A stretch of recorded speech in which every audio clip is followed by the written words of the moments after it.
대중교통 버스와 지하철을 많이 타는데 계속 그냥 그 방송이 나가는 겁니다. 여러분 마약하지 맙시다. 마약 한 방울의 마약이 평생 뭐 죽음을 몰아가고 막 이런 방송이 나오는데 스트레스를 막 받는 거예요. 왜냐하면 그게 오히려 더 무의식 중에 주입을 하는 뭔가 어떤 각인 효과도 있는 거고 썩 좋은 방법은 아닙니다. 우리가 이태원 참사에서 봤지 않습니까?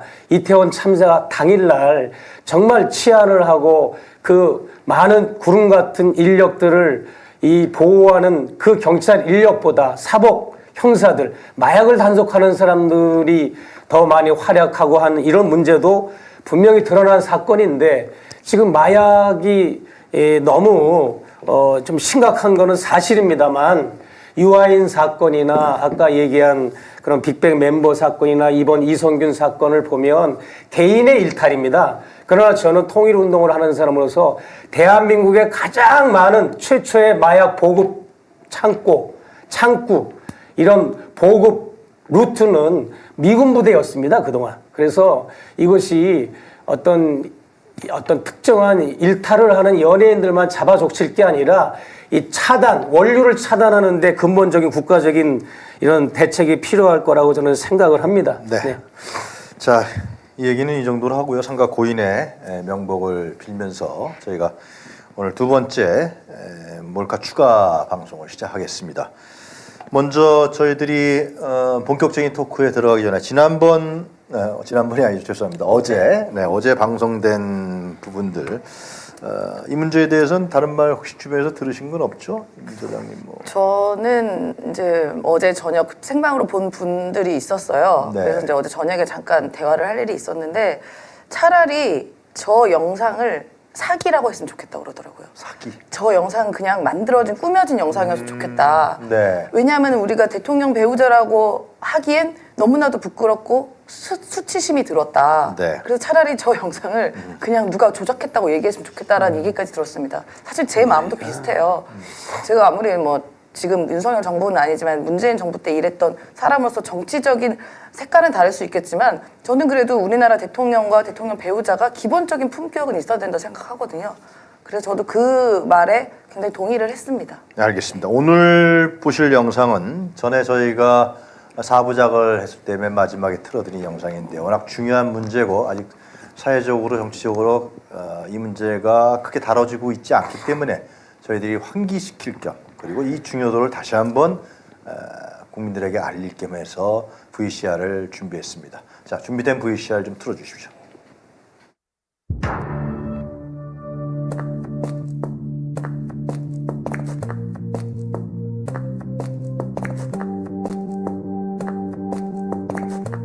코바나 컨텐츠를 나와 돌아가는 최 목사의 카메라에 뜻밖의 장면이 담겼습니다. 최 목사 다음에 김건희 여사를 만나기로 한 사람들이 촬영된 겁니다. 아크로비스타 지하 1층 복도 의자에 남자 2명과 여성 1명이 앉아있는 모습이 보입니다. 또 이들이 가져온 쇼핑백 2개도 화면에 담겼습니다. 대기하고 있는 여성이 더 신라 듀티 프리, 신라 면세점이라고 쓰여있는 가방을 들고 있는 모습도 보입니다. 이들을 인솔하기 위해 코바나 컨텐츠에서 나온 직원이 안내를 하자 3명이 동시에 일어납니다. 영상에는 찍히지 않았지만 최 목사는 이들이 쇼핑백을 들고 코바나 컨텐츠로 향하는 장면을 봤다고 합니다.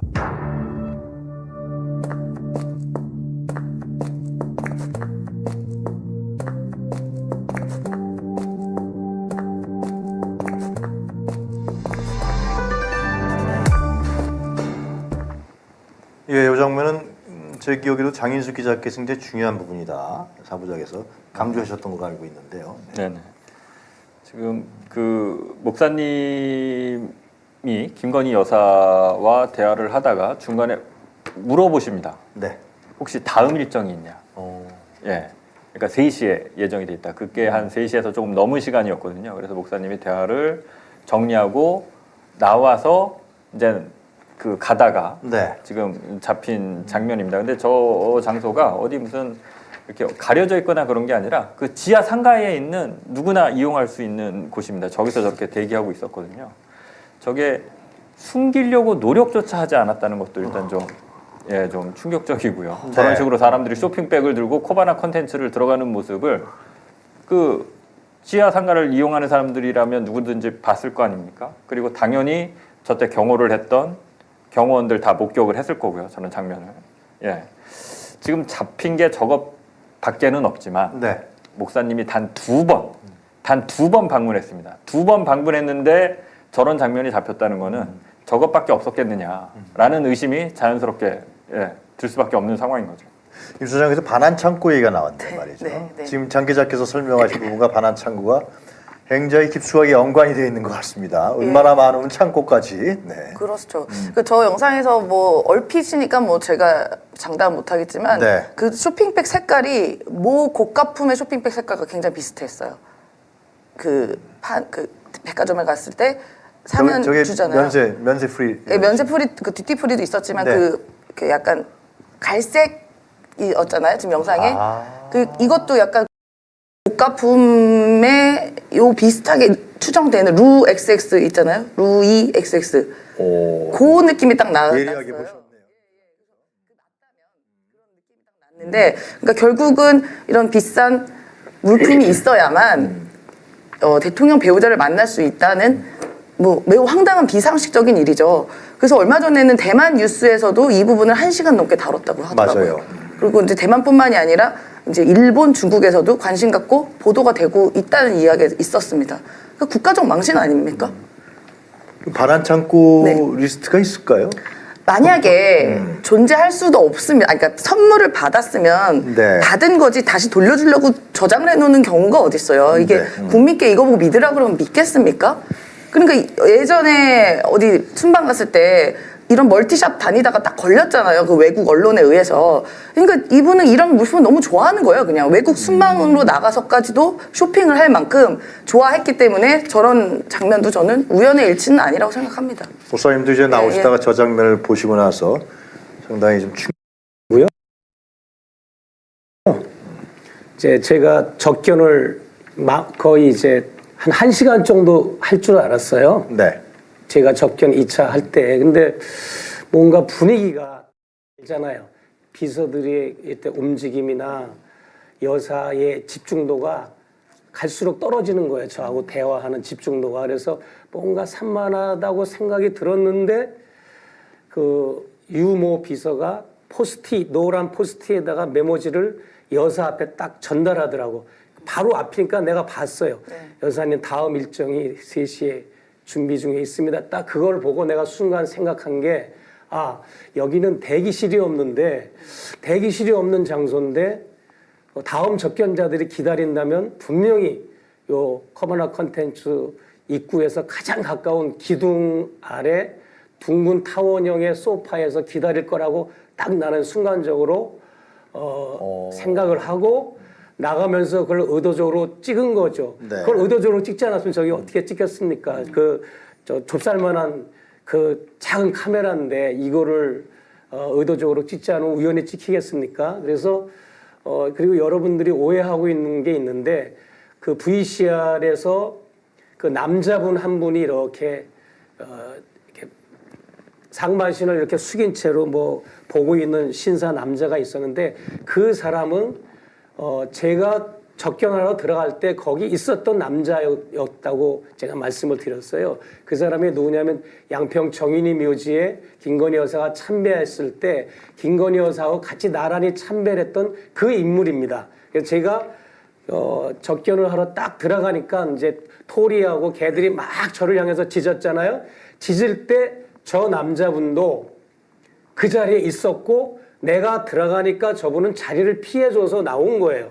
그래서 추측하기는 저 접견자들이 그 김건희 여사와 함께 있었던 그 남성의 민원인들이 남성에 의해 소개받은 민원인들 같은 판단이 들어요. 아마 정확할 겁니다. 그래서 저분이 정인이 묘지에 같이 참배했던 그 남성분이 두 사람의 민원인을 데리고 들어가는 거예요, 저게. 그리고 그 여사 측에서 나온 여직원이 갑시다 하는 소리가 나오잖아요. 그래서 이게 같이 그 민원인 두 사람이 한 사람은 신라 면세점 그 쇼핑백을 들었고 또 나머지는 2개의 노란 쇼핑백이 담겨져 있는데 그것은 다 선물입니다. 왜냐하면 그 아크릴 안에 들어갈 수 있는 아크릴 안에 보관을 의무적으로 경호원들에 의해서 해야 되는 거는 폰만 집어넣는 겁니다. 소지품이 아니고 폰은 거기다 집어넣어야 되기 때문에 저거를 영무인을 만나러 오는 사람이 핸드백이나 소지품을 담기 위한 이런 어떤 시장에 가는 폼으로 저런 쇼핑 가방에 뭐 소지품을 넣는 백이 아닙니다. 저거는 다 선물용 백이 맞습니다. 네. 그 임 소장 그 청와대에도 계셨지만은 네네. 그 청와대 동 안에 들어갈 때 네. 개인 사물함이 다 있고 네, 맞아요. 모든 게 다 거기다 넣고 맞아요. 그런 다음에 네. 맨몸으로 들어가잖아요. 저렇게 선물을 들고 들어가는 경우가 있습니까? 그러니까 물건을 못 갖고 들어갑니다. 글쎄 말이에요. 예, 그 전에는 미리 경호처에 만약에 꼭 필요하게 들어가야 되는 경우면 저런 물건이라면 경호처에 검피를 받아야 돼요. 한 30분 정도 걸립니다. 그래요? 예, 그 샅샅이 보는데 그래서 도장을 그 스티커를 찍어줘요. 거기다가 그 물건만이 들어갈 수 있고 보통은 그런 물건은 책, 사진 이런 게 많습니다. 대부분이. 뭐 저는 무슨 쇼핑백에 무슨 선물이 들어가는 경우는 저는 그래서 제가 이게 상식적이지 않고 불가능한 일들이 저기서 이루어지고 있다라고 말씀드리는 거죠. 제가 볼 땐 민원인이 부부인 것 같아요. 아까 남녀분이 부부고 그 한 사람은 제가 접견하러 들어갈 때 김건희 여사하고 같이 얘기를 나누다가 제가 들어가니까 자리를 피해준 남성인데 제가 볼 때는 대통령실 직원일 수도 있고 영부인 측근에서 조력을 하는 조력자일 수 있습니다. 그냥 영부인이 편하게 일시키고 심부름시키는 남자 있죠. 그런 역할일 건데 그분에 의한 민원인 상담자들입니다. 저분들은. 대통령실에 있는 직원일 가능성도 충분히 우리가 생각할 수 있는 거네요. 네, 그렇죠. 예, 개인 뭐 김건희 씨가 되고 있어도 개인 비서가 아니라. 네네. 전날 보면은 이제 김건희 여사와 김건희 여사가 코바나 콘텐츠에서 데리고 있던 코바나 콘텐츠 직원 유모 씨, 정모 씨가 같이 네. 있었는데 그 대통령에 당선되고 나서는 다 대통령실 소속 직원으로 바뀌거든요, 신분이. 예. 그러니까 그 김건희 여사의 측근 중에 또 어떤 사람들이 대통령실 소속에 돼 있는지는 지금 확인해봐야 되는데 대통령실에서 뭐 함구하고 있기 때문에 대통령실에서 참 희한한 정권이에요. 역대 정권에서 보면 대통령실에 있는 행정관, 비서관 다 명단을 밝히잖아요, 그죠? 네, 명단을 밝히지 않고 있습니다. 이 희한한 명단을 밝히지 하고 있지 않죠. 네. 네. 알겠습니다. 그리고 장 기자께서도 저 문제 한번 좀 짚어주십시오. 최 목사께서 들어가신 다음에 첫 번째로 샤넬 화장품 했을 때 우리 최 목사님 증언에 따르면은 뭐라고요? 금융위원 임명하라고요? 이거는 사실상 굉장한 사건 아닙니까? 예, 사실 이게 이제 좀 설명을 드리면 네. 목사님이 2차례 이제 명품 선물을 사서 선물을 하지 않습니까? 이거는 일종의 그 입장권 같은 겁니다. 김건희 여사를 만나기 위한 하나의 수단이죠. 실제로 목사님이 그걸 산 게 그걸 가지고 뭘 청탁을 하려는 게 아니라 그냥 만나기 위해서 준비한 겁니다. 그래서 카톡으로도 보내고요. 예, 그래서 카톡으로 보내는 거죠. 그래야 또 만날 수 있고. 그런데 지금 보면 김건희 여사와 가까운 사람들이 지금 대통령실에 이미 지금 계속 뭔가 이렇게 뭐 의전 비서관이나 네. 또 뭐 이후에 나오겠지만 뭐 어떤 극우 유튜버의 누나가 있다가 쫓겨나기도 하고 발각돼서 그러니까 드러나서 이런 게 있는데 이제 그런 어떤 인사청탁의 문제 그리고 또 대통령실 뭐 인테리어 관련 업체가 또 이제 뭐 김건희 여사 그 윤석열 대통령 처가 쪽으로 이제 특수관계인들이 네. 또 그 공사업체로 선정이 되고 만나기 위해서 명품을 선물해야 된다면 자신이 원하는 자리에 갈 때나 어떤 이권을 받아오려면 도대체 그러면 어떤 행위를 해야 되는 것인지 이런 부분들은 좀 철저한 조사가 필요하고 의혹이 네. 제기될 수밖에 없는 부분인데 이런 부분을 좀 한번 짚어야 될 필요가 있지 않을까. 언론에서 좀 그 대거 인력이 있는 물적 기반 있는 언론에서 이런 부분들을 좀 집중 취재하면 좋을 텐데 아예 안 하는 것 같습니다. 아, 예. 네, 하여튼 뭐 좀 두려운 것 같은데요. 하여튼 네. 자, 이 얘기는 지난번에 우리가 다룬 문제니까 이 정도로 다루고요. 이제 오늘 저희들이 본격적으로 다룰 내용은 양평 고속도로 문제와 함께 김건희 씨의 거짓말, 김건희 여사의 거짓말. 하여튼 이 문제를 갖고서 저희들이 한번 달아보겠습니다. 그럼 영상을 보면서 말씀 같이 나눠보도록 하겠습니다. 네, 2020년 7월 10일 구구 유튜버 안정권은 대통령 취임식에 참석하고 누나는 대통령실 7급 공무원으로 근무하고 있다는 게 알려졌습니다. 바로 다음날 13일 최재형 목사는 김건희 여사에게 안정권 누나 대통령실 채용권에 대해서 물어봅니다. 김건희 여사는 2분 후 바로 답을 보내며 전혀 몰랐던 사실이고 안정권도 잘 모르는데 누나까지 알 수 없다 이렇게 얘기합니다. 밑에 급수까지는 알 수 없어요. 이런 카톡 내용이 나옵니다. 그런데요, 18일 날 2022년 8월 19일 날 한겨레 단독으로 내보낸 기사가 있습니다. 지금 화면에 나오는데요. 이 대통령 취임식 참석자 명단에 이봉규 TV, 시사창고 익숙한 이름들이죠. 너 알아 TV, 짝지 TV, 애국순찰팀, 가로세로 연구소 유명한 데네요. 자유청년연합, 정의구현, 박완석 등이 여사님 추천으로 돼 있었고 실제로 초대됐다. 또한 평산마을 시위를 주던 안정권과 대통령실에 근무했던 안씨의 누나도 초청자 명단에 여사 추천으로 분류되어 있습니다. 저희들이 관련 기사와 카톡 내용을 보여드렸습니다. 근데 그 안정권 씨의 누나가 안정권 씨 본인이죠. 직접 대통령 취임식 현장에서 라이브 방송을 했죠. 네, 그렇습니다. 그리고 참석한고요. 또 안정권 씨 누나는 아까 장 기자께서 말씀하신 나중에 쫓겨났지만 대통령실에 근무했고요. 이것을 이제 서울의 소리 이명수 기자가 취재로 공론화돼서 문제가 됐던 건데요. 자, 하여튼 지금 제가 보여드린 바와 같이 한겨레 단독 기사를 보면은 김건희 여사 추천으로 안정권이 대통령 취임식에 참석했다. 네. 이거 김건희 여사가 이거 관리한 겁니까? 그 유튜브 세력들을 어떻게 봐야 됩니까? 글쎄요, 뭐 한간에 떠도는 이야기에 의하면 뭐 윤석열 대통령도 그렇고 김건희 씨도 그렇고 이 유튜브를 굉장히 즐겨본다는 얘기가 있었어요. 네. 그래서 이명수 기자 7시간에서 보면 그때도 서울의 소리 뭐 나 계속 막 내가 후원도 했어요. 뭐 좋아해요. 뭐 초심님 얘기도 하고 막 이러잖아요. 그만큼 좀 관심이 매우 많은 것 같습니다. 특히나 이제 저기 언급된 저 유튜버들은 아마 또 굉장히 호의적인 쪽 아니에요? 자신들에게. 우호적인. 예, 자신들에게 호의적이고 우호적인 곳이기 때문에 저는 뭐 애청자로서 굉장히 시청을 열심히 했을 것 같고 그런 의미에서 초대를 한 거 아닌가 싶습니다.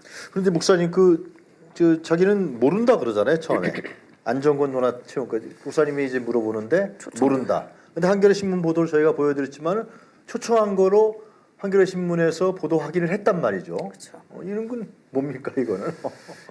제가 누누이 강조했던 말인데요. 저하고 뭐 이렇게 적견 씨의 대화라든지 뭐 메신저 대화를 종합해 보면 진정성 있는 진실된 말은 거의 없어요. 그래서 제가 바라기는 카톨릭 신자들이 사제들한테 고해성사를 하잖아요. 그렇죠. 솔직하게 그 정도 수준까지는 아니더라도 저한테만큼은 그냥 진솔하게 뭔가 이렇게 털어놓고 그런 거를 나는 사실 바랬어요. 뭐 내가 뭘 바라겠습니까? 그러면 뭔가 거기에 대해서 내 의견도 전해주고 뭐 보듬어줄 거 보듬어주고 또 핵심을 또 해결책도 제안을 해줄 수도 있는 건데 그냥 일반 매스컴 기자들한테 하는 입에 바른 소리 똑같은 소리 하기 때문에 저는 절대 어느 말이든지 그대로 믿지는 않았죠. 그래서 그게 심리적으로 보면 리플리 증후군이라는 말을 우리가 쓰는데 리플리 증후군도 적절한 용어도 아니고 허언증도 적절한 용어도 아니고 과대망상과 현실과 이상을 혼동하는 과대망상도 아니고 그다음에 그냥 그 초등학교 유치원 학생들이 장난감 가지고 놀다가 뒤에 감추면서 장난감 없다 그러면 뭐 어른이 막 속아주는 그렇게 대할 수밖에 없는 아마 그냥 너무 화가 나는 거죠. 그냥 진정한 대화는 이루어진 거는 없어요. 사실 어떻게 보면 네. 이렇게 나오니까 그러니까 솔직한 얘기를 하면 좋잖아. 내가 이렇게 이만저만 해가지고 이렇게 채용했는데 이 블레이가 나가지고 그냥 내가 사임시킬 수밖에 없었다. 뭐 이렇게 하면은 나도 수긍할 텐데 저렇게 발뺌을 하잖아요. 네. 그래서 금방 드러날 거를. 그러면요. 금방 드러날 거를. 변명과 합리화를 습관적으로 하는 분이다. 라고 이렇게 보여지죠. 네. 저희들이 이 영상을 카톡 내용을 처음에 보여드린 이유는 김건희 씨가 상당히 습관적으로 목사님도 설명하셨지만 이중적이고 거짓말을 그걸 밥 먹듯이 한다 이렇게 표현합니까? 하여튼간에 그것까지는 제가 잘 모르겠고 예. 한 가지 예를 더 그 소개를 드리면 네. 지금 저기 준비한 영상에는 편집에 대해서 안 나왔는데 네. 작년 6월 말이었나요? 그 윤석열 대통령 내외가 첫 해외 순방이었죠. 나토 네, 정상회의 네, 네. 2차 이제 스페인으로 출국을 합니다. 그 당시 뭐가 문제가 됐었냐면 민간인인 신모 씨가 1호기에 탑승을 하고 같이 순방길에 맞아요. 오릅니다. 예. 그래서 이제 이게 MBC 단독 보도로 알려지고요. 그래서 이 사람이 어떻게 1호기에 탄 것이냐 네. 이게 당시에 이제 사회에 문제가 됐었죠. 예. 이에 대한 그 카톡 내용도 있습니다. 그래요. 예, 이거는 목사님이 따로 묻지는 않았습니다. 목사님이 이제 다른 어떤 정책자와 비슷하게 좋은 아이디어를 제시를 하는데 김건희 여사가 이게 걸렸는지 이렇게 얘기합니다. 최근 저에 대해 근거 없는 악의적인 공격으로 조심하고 있어 그럴 겁니다. 최근 불거진 신땡땡 수행은 저를 수행한 게 아니에요. 근데 마치 저를 담당해서 수행한 것처럼 논란이 되고 비선 얘기까지 거론되고 대단합니다. 이렇게 얘기를 합니다. 이것도 거짓말임이 바로 드러났잖아요. 그런데 여기서 나오는 신모 씨는 아무리 봐도 김건희 여사와의 친분 관계 말고는 저희가 유추할 수 있는 네. 게 없거든요.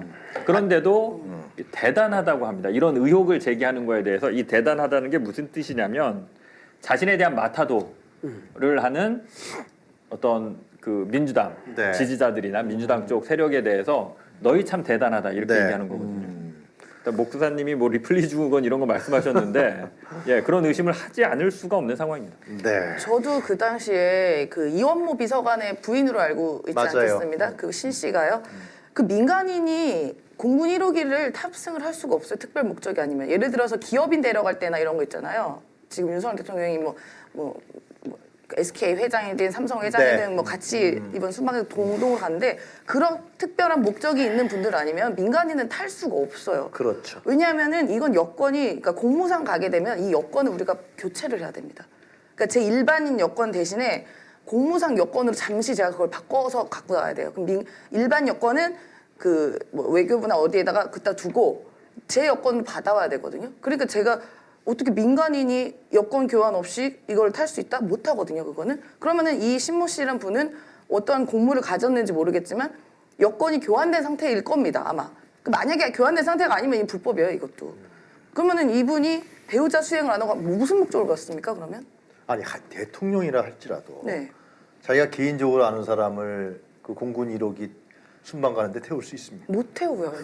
아니 굉장히 까다롭거든요. 공군 1호기니까 탑승자 명단은 한 달 전에 외교부에 통보를 해줘야 돼요. 저희가 거의. 그렇겠죠. 예, 이런 분은 이런 목적, 이런 목적, 그래서 여권 번호나 이렇게 다 보내줘야 되는데 네. 이게 민간인이 무슨 목적으로 탔냐고요, 그러면은. 이제 도네이션을 대선 기간에 이제 도네이션을 많이 했죠. 그 집안이 신지연하고 그 이원모 그 집안이 후원금을 많이 네, 냈어요. 후원금도 많이 냈고 그 다음에 뭐 지금 대통령실 직원들도 한번 물갈이를 했잖아요. 작년에 한번 대폭 몇십 명 한번 구조조정을 했는데 구조조정 하기 전까지는 거의 뭐 캠프에서 일한 사람, 일가 친척, 30년 지기 아들, 딸, 무슨 뭐 이런 검사 관계된 이런 역학적인 인물들, 네트워크들 그런 사람들로 채워졌지 정말 전문성이 있는 국가를 이끌어 나갈 수 있는 인재들이 거기 투입된 게 전혀 아니니까 초장부터 국정 초기부터 이 국가의 방향은 국정의 방향은 엉뚱한 대로 대통령 내외의 사욕을 충족시키는 쪽으로 많이 치중됐던 거죠. 우선 그 김건희 씨하고 이제 면담을 할 때 카톡 내용으로 선물을 보여주고 좀 전에 장윤수 기자께서 입장료라는 말씀까지 하셨는데 그런 말씀 못 들었어요. 대통령실에 들어가려고 그러면은 뭐 후원금 도네이션을 했다라든가 전에 아니면 거액의 뭐 입장료를 내야 된다는 그럴 리는 없겠지만은 대선 기간에는 뭐 이제 아니 그런 취지까지 들어요. 입장료 얘기를 후원을 하니까. 했겠지만 뭐 취임 이후에 설마 그런 일이 있겠습니까? 네. 뭐 메간 매직도 아니고 이거 좀 너무 심각하잖아요. 나중에 이 정권이 저는 이 정권이 유한하다고 모든 정권이 유한하잖아요. 네. 무한대인 정권이 없는데 정권이 마치고 나면 어떻게 감당하려고 이런 무서운 짓을 하는지 그러니까요. 매우 신기할 예, 예. 노릇입니다. 김동훈 비대위원장 안칭동은 이제 무한하다고 생각하는 것 같아요. 무한으로 끌고 가겠다. 뭐 그런 의도가 아닌가 싶기도 합니다. 자, 이 얘기는 여기까지 하고요. 본격적으로 양평고속도로 얘기 좀 들어가 보도록 하겠습니다. 이것은 저희들이 보여드릴 카톡 내용은 우리 최재형 목사님과 김건희 씨가 올해 7월 8일에 나눈 카톡입니다. 영상 보여주십시오. 2023년 7월 8일 오후 1시 10분에 최재형 목사와 김건희 여사에게 보낸 내용입니다. 양평고속도로 간에 대한 여러 뉴스를 접하고 나니 고작 이런 정도뿐이 의식과 가치관이 안 되는구나 라고 생각하니 참으로 분통이 터지는군요. 꼭 그런 식으로 해야만 했나요? 또 진보 좌파 언론들이 왜곡하고 모함하는 거라고 하실 건가요? 네, 취임 이후에도 이런 결과를 보니까 도저히 이해 불가하고 실망스럽군요. 무척 실망스럽고 분노스럽네요 라고 최 목사가 톡을 보냅니다. 김건희 여사는 3분 후에 바로 답을 보내는데요. 가짜 뉴스에 선동당하셨다는 생각을 전혀 못하신다면 어쩔 수 없는 거지요. 전 어느 누구보다 아버지 고향에 대해서 애정을 가지고 있습니다. 편향된 언론만 보시고 판단하신다면 모든 건 무의미합니다. 저야말로 목사님은 정확한 사안을 아실 줄 알았습니다. 놀랐습니다. 라고 합니다. 놀라셨습니까? 목사님? 아실 줄 알았습니까? 놀랄 일이 뭐 있습니까? 네. 나름 애정을 가지고 어떻게 보면 조언을 해주신 걸로 느껴져요. 저 글쎄 카톡 말이에요. 내용에서는. 그러니까 좀 잘했으면 좋겠는데 안타까운 마음이 드니 좀 공적으로 일을 해라라는 조언 아니겠습니까? 네. 그런데 이걸 그런 문제 의식 없이 수치심 없이 잘못도 없이 부끄러움도 없이 이거를 좌파 언론의 뭐 공작이다 이렇게 생각하는 건가요 지금? 그렇게밖에 저는 느껴지지가 않아요. 최 목사께서 이거는 양평고속도로 문제일지라니까 이건 가짜 선동이에요, 가짜 뉴스다. 뭐 그렇게 규정을 내리는 것 같아요. 그동안에 이제 1년 8개월 동안의 카톡 메신저 대화를 종합해 보면 저런 식의 대화가 많았어요. 목사님은 제가 줄리라고 믿고 계시는 거예요? 이런 질문도 가끔 많았고. 그래요. 예, 그러니까 이제 슬쩍슬쩍 이렇게 던지는 거죠. 그러면서 가짜 뉴스에 뭐 좌파 언론에 많이 내가 올인하고 있다. 그런 방식의 또 대화였죠. 저는 답변도 보면. 그래서 저는 양평을 가끔 내려가는데 양평을 지나갈 때마다 또 요즘 들어서 더 하필이면 그 양평 고속도로 그 위치라든지 국도가 굉장히 많이 막히는 걸 볼 때마다 더 한숨이 나오는 겁니다. 한숨이 나오고 분노와 참담함이 계속 그냥 제가 푸념이 나오듯이 나오는 겁니다. 양평을 갈 때마다 양평 막히는 걸 볼 때마다 앞으로 이제 더 막힐 것 같은데 그런 생각이 들고 이 자기 반성도 없고 김건희 여사를 비롯해서 뭐 원희룡 교통부 장관을 비롯해서 윤석열 대통령 뭐 비서실 대통령실 이 현 정부는 자기 반성도 없고 집단지성도 없고 어떤 국정을 이끌어 나갈 수행 능력도 없고 전략도 없고 그래서 그냥 더 한숨이 나오고 참 암담합니다. 네. 그러니까 최 목사께서 저 카톡을 김건희 씨한테 보낸 이유는 이제 양평고속도로 문제가 너무 한심하기 때문에 정말이냐 하고 이제 카톡을 보낸 거죠. 저는 제가 태어난 곳이 양평이잖아요. 글쎄 제가 말이에요. 우리 어머니 아버지를 통해서 응애하고 태어난 곳이 양평이고 네. 어렸을 때는 그 크리스마스가 되면 성탄절 그 호롱불이 있었어요. 옛날에는 호롱불을 들고 뱃사공이 배를 이렇게 노를 저어서 배를 건너서 네. 강상면에 그 또 여러 동네들이 많아요. 거기를 쭉 청사초롱 같은 성탄절 호롱불을 들고 이렇게 민가집을 다니면서 이렇게 성탄절 축하 노래도 부르고 그런 병산리까지 가고 뭐 이렇게 세월리라는 데도 있고 이렇게 그런 추억이 배어 있고 해가지고 정말 우리 고향에서 대통령 영부인이 태어났다는 게 어떻게 보면 의미가 있어서 저는 바라는 게 많았죠.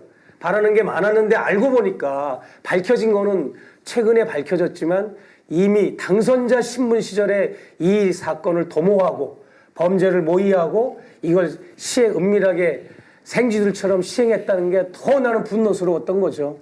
국정 초기에는 어떻게든지 그래도 양심이 있으면 국민들을 위해서 뭔가를 헌신적으로 해보려는 걸 처음이니까 그걸 하잖아요. 근데 처음부터 이거는 사익을 추구하는 쪽으로 간 걸 보고 나는 엄청 분노했던 거죠. 자, 이 카톡 내용이 장 기자께서 보시기에는 양평 고속도로에 대해서 김건희 씨가 공식적인 입장을 공식적인 아니죠. 공개적인 입장을 밝혔다. 공개적인 자기 입장을 밝혔다. 자기 입장을 처음으로 그런 의미가 예. 있습니다. 네네. 이것이 이거 정치권이라든가 일반 시민들이 봤을 때 이제 주목할 만한 내용인데요. 네네. 어떻게 카톡 내용을 분석하십니까? 일단 그 앞에서부터 보셨지만 김건희 여사의 어떤 그 자기 의혹에 대한 그 반응은 거의 이제 파블로프의 개처럼 그냥 의혹이 제기되면 바로 나옵니다. 가짜 뉴스다. 정치 선동이다. 자신에 대한 의혹이 제기되면 가짜 뉴스, 정치 선동 바로바로 나옵니다. 카톡이 전체 내용을 관통하는 틀이 그겁니다. 네. 자신에 대한 의혹에 대해서는 가짜 뉴스고 정치 선동이다. 그런데 그 카톡을 보다 보면 네. 이분이 실제로 이걸 가짜 뉴스라고 믿는 거 아닌가? 굳게 그런 그런 생각이 듭니다. 예, 앞으로 그런 걸 예측할 수 있는 카톡들이 좀 나올 텐데요. 네. 예. 아무튼 예, 실제로 가짜 뉴스라고 믿는 건지 예, 라는 생각이 듭니다. 자, 그렇다면 그거보다도 이제 자기 방어죠. 하도 공격을 많이 그동안 대선 기간부터 받아왔기 때문에 네. 자동적으로 오로메릭 그냥 자기 방어인 거예요. 그냥 자기 방어 차원에서의 변명과 합리화와 거짓 그런 거로 보여집니다. 자, 그 다음 영상에 보시면은 이제 이 최재형 목사의 가짜 뉴스 해명 요구에 대한 김건희 씨의 구체적인 해명이 있습니다. 일단 보시도록 하겠습니다. 최재형 목사가 1시 17분에 모함이거나 가짜 뉴스라면 거기에 걸맞는 해명이 될 만한 게 있으신가요? 라고 김건희 여사에게 묻자 3번 후 김건희 여사는 그 땅은 제가 태어나기도 전부터 소유한 땅이라고 들었습니다. 선산이 있는 곳이고요. 저희가 1000만분의 1이라도 사리사욕으로 그쪽으로 도로를 내려고 했다면 중요한 대목이죠. 모든 권한을 내려놓아야 한다고 생각할 정도로 부도덕한 사안입니다. 이렇게 카톡에서 답변합니다. 그리고요. 총선에 모든 걸 걸고 거짓 선동을 통해 정치 노림수를 노리는 자들이 있다고 가정해 보십시오. 장희수 기자의 해석과 일치하는 것 같은데요. 정치는 우리 일반인들이 사는 인식 논리와는 아주 다르다고 보시는 게 맞습니다. 라고 답을 합니다. 이어서 양평 구민들이 도대체 누구에게 분노를 느껴야 하나요? 저도 분노가 일어납니다. 다음에 김건희 여사는 장문의 답을 보냅니다. 한숨을 쉬시네요, 최 목사님. 네. 아니 근데 단 한 번도 이 양평 고속도로가 논란이 되고 문제가 있었을 때 대통령실에서 공식적인 해명이 나온 건 있나요? 단 한 번도 없었습니다. 자, 이 문제에 무슨 관해서 해명을 팩트체크 좀 들어갈 필요가 있을 것 같아요. 장 기자께서 좀 팩트체크 해주시죠.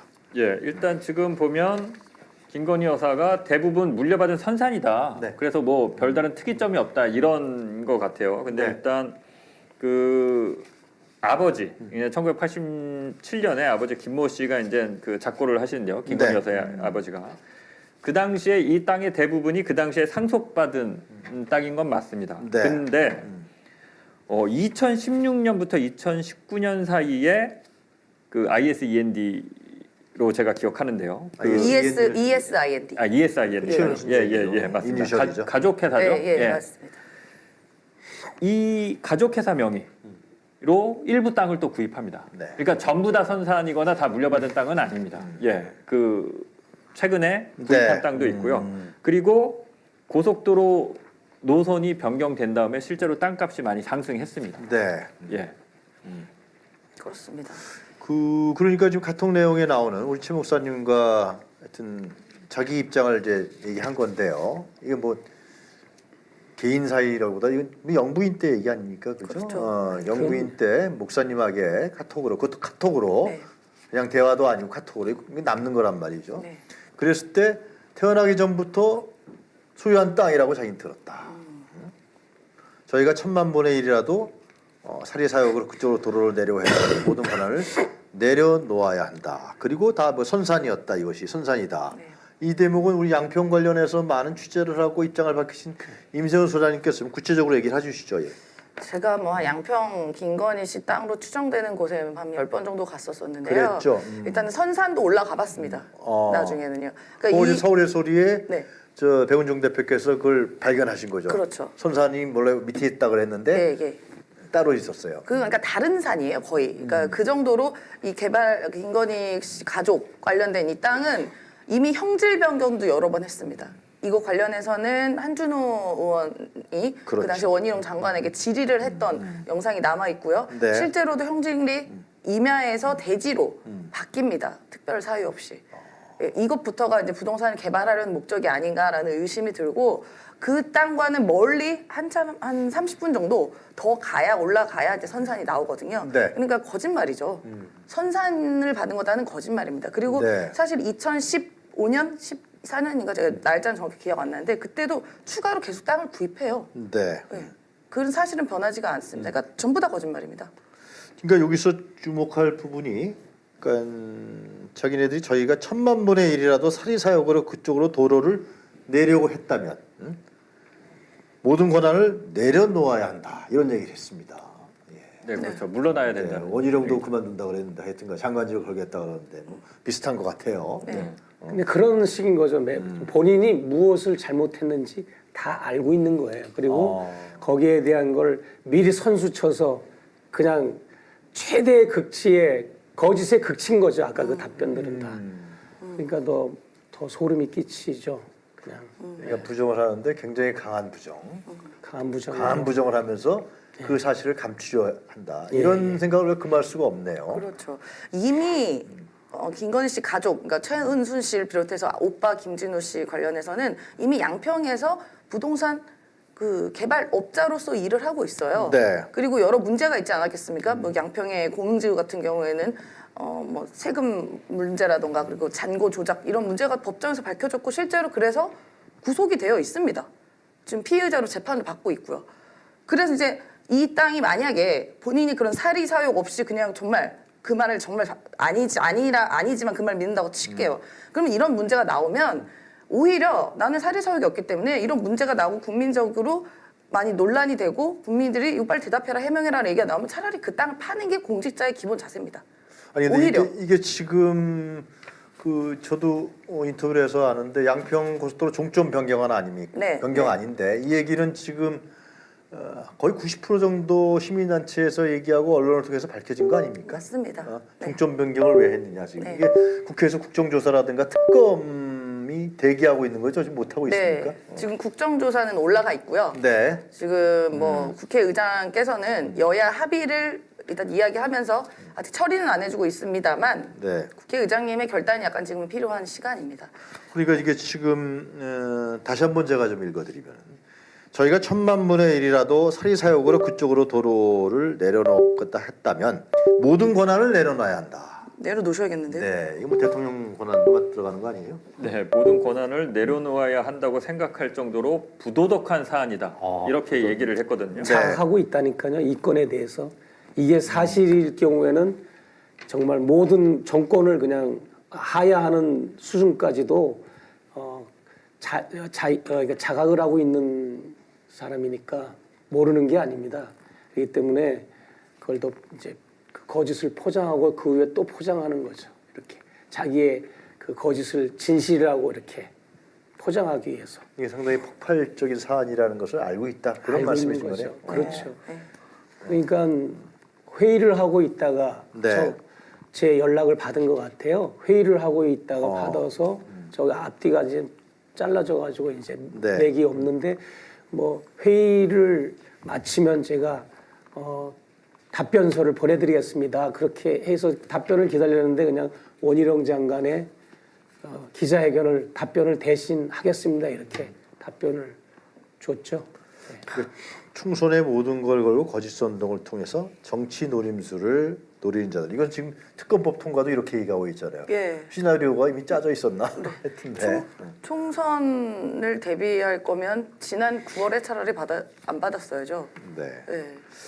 그래서 또 김건희 씨가 양평고속도로건에 대해서 전임 정부 탓을 합니다. 그 영상과 카톡을 보시도록 하겠습니다. 양평고속도로건에 대한 톡은 이어집니다. 최재형 목사가 아랫사람들이나 실무자들이 혹여 변경한다 해도 막아야 하셨어야 한다고 생각해요. 그걸 전혀 인지하지 못하신 게 아닐 텐데요 라고 질문하자 김 여사는 매번 정치 집단으로 인해서 국민들이 희생합니다. 막는다면 저들은 끝까지 선동을 멈추지 않을 예정입니다. 차라리 지금처럼 백지화시키고 거짓 선동에 사과를 한다면 다시 검토한다는 원장 간의 결단이 이해가 갈 정도입니다. 반대로 민주당 쪽의 분노를 느끼는 양평 군이 더 많습니다. 이 사안은 이미 문재인 정부 때 양평 군수가 제시한 사안입니다. 차라리 목사님께서 우리 양평의 발전을 위해서 저희와 같이 싸워주세요. 이렇게 김건희 씨가 얘기를 하네요. 목사님한테. 아니 완벽하게 원희룡 장관이 하고 있는 입장과 동일합니다. 저 입장이요. 원희룡 장관이 저런 식의 반응으로 이야기를 했어요. 그동안 이제 문제 제기에 대해서 거짓 선동, 민주당 쪽에서 분노, 그다음에 문재인 정부 때 뭐 발생한 일이다라고 얘기하는데요. 거짓말이죠. 이게 용역 업체가 타당성 조사를 통해서 이게 갑자기 원안이 바뀌어버린 거거든요. 그쪽 땅으로요. 그때는 언제냐면 2022년 3월 29일 이미 인수위 활동 때였습니다. 네. 그러니까 문재인 정부 여사가 아니에요. 갑자기 인수위 활동 동안 10여 년 동안 이게 논의됐던 국토 종합 개발에 의거한 도로 계획안이 갑자기 2달 만에 어떤 특정 용역 업체의 제안으로 바뀌었다는 거 아닙니까? 그것도 알고 보니 그것의 종점엔 김건희 씨 일가 땅이 있고 합리적으로 우리가 의심할 수밖에 없어요. 다른 건 다 동일한데 왜 갑자기 이게 바뀝니까? 2달 만에요. 축구장 몇 배? 축구장 5개 크기로 알려져 있죠. 실제로는 더 많을 수도 있다고 합니다. ESIND의 땅까지 포함하면요. 그런데 이게 예비 타당성을 통과한 사안이에요. 이미 2년 동안의 분석, 그다음에 국책연구기관 KDI의 예비 타당성과 모든 게 종합해서 나온 종점 아닌데 그러면 그 당시 이걸 분석했던 KDI는 경질해야죠. 수능 문제 킬러 문항 잘못했다고 어떤 분 공무원 측 경질하지 않았습니까? 이 당시 이거 분석했던 공무원 불러서 책임 물어야죠. 만약에 그게 잘못됐다면요. 근데 2년 동안 했던 BC 분석은 다 무시하고 지금은 이 변경안을 추진하는데 노선이 전체 길이 그 종합계획인 전체 길이 노선의 55%가 바뀝니다. 도로가요. 이쪽으로 휘면서요. 그리고 특히나 양평에 속한 도로는 100% 바뀌는 거거든요. 그러면 당연히 합리적으로 그 땅이 정말 좋다고 생각이 든다면 예비 타당성부터 처음부터 다시 시작해요. 그거 안 하겠다고 하는 거 아닙니까 지금? 이게 어떻게 의심이 됩니까? 카톡 내용을 교환하신 목사님 말씀 좀 들었으면 좋겠어요. 네. 저 문법을 문법적으로 보면 본인이 주도자고 본인이 주체인데 저 문법을 보면 객체화하잖아요. 문장 내용이 자기는 제3자인 양 대화의 문체가 그렇게 진행이 됩니다. 유체 이탈합법? 예, 아니 그렇지 않고요. 네. 본인은 이제 주체가 아니고 객체처럼 내 의견도 그렇습니다. 뭐 본인이 주체인데 그런 식으로 이제 책임에서 많이 빠져나가는 네. 그런 용어를 써서 내가 굉장히 그 대화를 나누면서도 굉장히 내가 좀 화가 막 뻗쳤고 그리고 이것뿐만 아니라 이제 동서 횡단철도 충청도의 철도역마다 최은순 씨의 사필지 땅이 또 발견된 것도 있었잖아요. 네. 그러니까 철도역에도 땅, 양평에도 뭐 이거 여기 말고도 병산리 이쪽 말고도 뭐 백안리, 공흥리 뭐 아직도 발견 안 된 것도 상당히 많습니다. 그러니까 이제 김건희 여사가 도이치모터스도 역시 본인이 주체잖아요. 주체인데 네.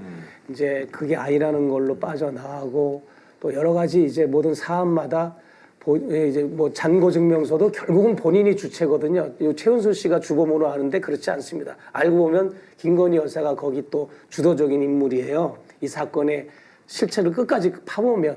그래서 김건희 여사가 과연 욕망의 끝이 어딘지 이 집권 한 나라의 국가 원수의 자리에 올라가는 이 욕망의 끝까지 왔는데 그러면은 진짜 인간으로서는 더 이상 바랄 게 없기 때문에 공익을 먼저 생각하고 공공의 이익을 생각하거든요. 네. 대통령의 영부인의 자리에 올라갔으면 그보다 가문의 영광이 어디 있습니까? 다 내려놓고 가지고 있는 거 다 환수하거나 재단에 기부하고 이런 좋은 일을 해도 평생 세세토록 그게 역사에 남는 일인데 이 부에 대한 욕망, 재산에 대한 욕망, 돈에 대한 욕망 이거는 끝이 없는 거죠. 네. 예, 예. 알겠습니다. 네. 여기서 중요한 카톡 내용 중에서 중요한 부분이 한 두 가지가 있는데요. 첫 번째로 김건희 씨가 원장관의 결단이 이해가 갈 정도라고 얘기했습니다. 이건 어떻게 네. 우리 당시에 원희룡 장관이 기자회견을 통해서 백지화시키겠다라고 굉장히 네. 당시에 좀 충격적인 그 네. 내용이었죠.